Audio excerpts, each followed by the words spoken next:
কবি জগন্নাথ চক্রবর্তীর লেখা একটা কবিতা আবৃত্তি করে শোনাচ্ছি। কবিতার নাম সরল লেখার জন্য। সামান্য একটা সরল লেখার জন্য মাথা খুঁড়ছি, পাচ্ছি না। পৃথিবীতে কোথাও একটা সরল লেখা নেই। আকাশ অপরাজিতা নীল, কিন্তু গোলাকার।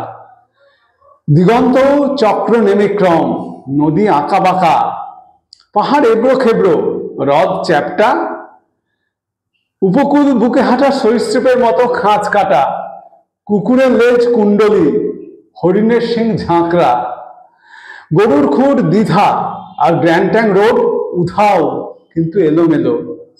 সৃষ্টিতে সরল লেখা বোধহয় এখনো জন্মায়নি।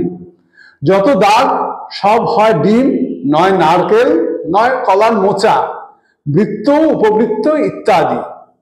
একটাও সোজা নয়, কোনো মানুষই সোজা নয়, তাই বোঝা শক্ত।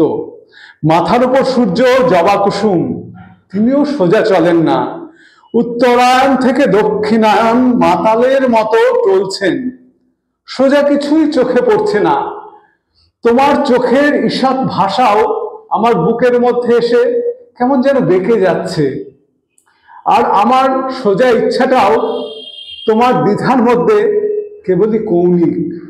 সামান্য একটা সরল রেখার জন্য আমরা বসে আছি।